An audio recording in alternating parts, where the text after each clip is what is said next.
Hi, welcome to my channel. My name is Emily and today I am going to be talking about my December wrap up.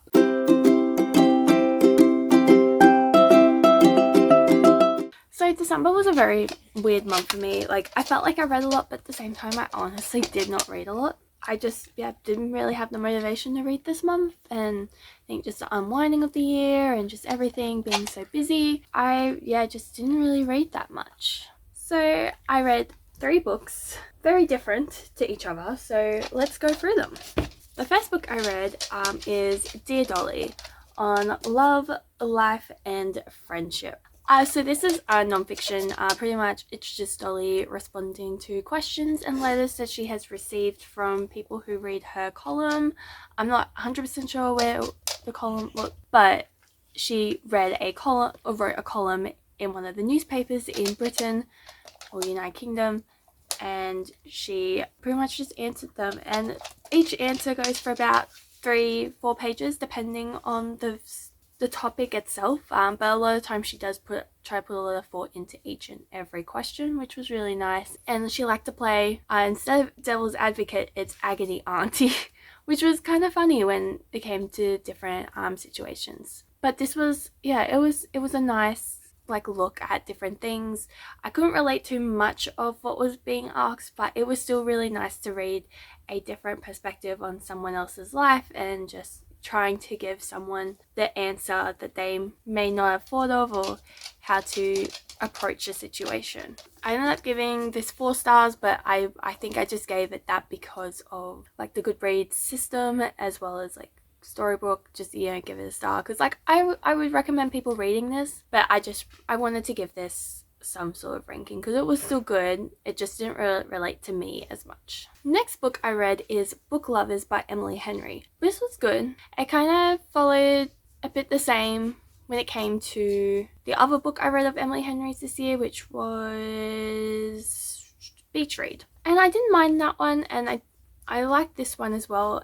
Both books set within the film book industry, and just different perspective on the book industry, from this one being a publicist to Beach Read being more about authors. So that was really nice. But I don't know, just I liked the sisterly thing, but I felt like that was a bit too, I don't know, she was trying to create suspense and it just didn't feel like that. The suspense wasn't really needed for that kind of story. But it was a really nice ending and I really did enjoy the romance. It's just, a nice break from reading horrible, not horrible, but darker themes and stuff like that, and then having a nice little romance just helps center everything a bit.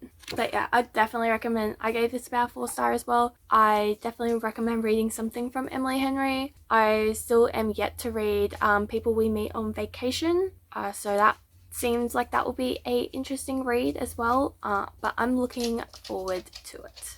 Last but not least, I also started reading the 7th book of the Skullduggery Pleasant series, which is Kingdom of the Wicked.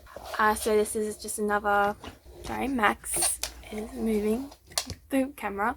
So this is the 7th book, so I can't really talk too much about the plot and everything, other than pretty much just a bunch of teenagers go on a murderous rampage. It's pretty much the gist of the story.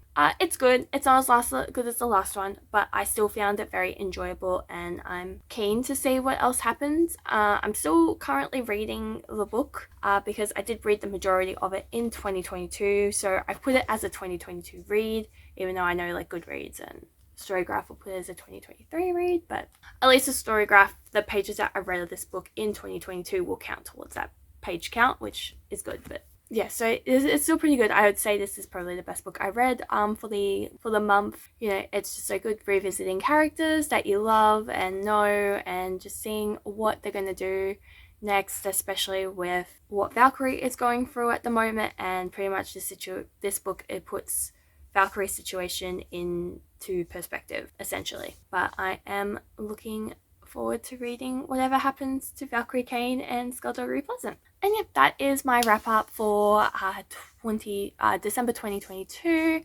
I hope you did enjoy it. Give it a thumbs up if you liked it. Comment down below what was the best book you read in December, because I would like to see what other books people are reading and maybe even put it onto my own TBR eventually, who knows. Yeah, and subscribe if you want to see more content from me. And I know this one was a quick little video, but I still wanted to update everyone on how my reading went for this month. And hopefully I will read a bit more in January and start the year off strong again like I did last year. Like last year in January, I read like 9 books. I don't know how I did that, but I read 9 books in January of 2022. And maybe I might follow the same suit, who knows.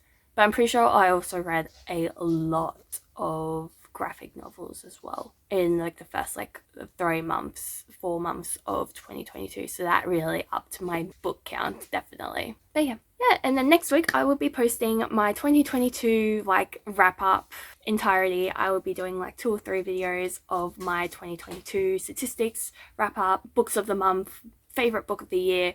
I'll be doing all that starting next week, and until then I will see you then.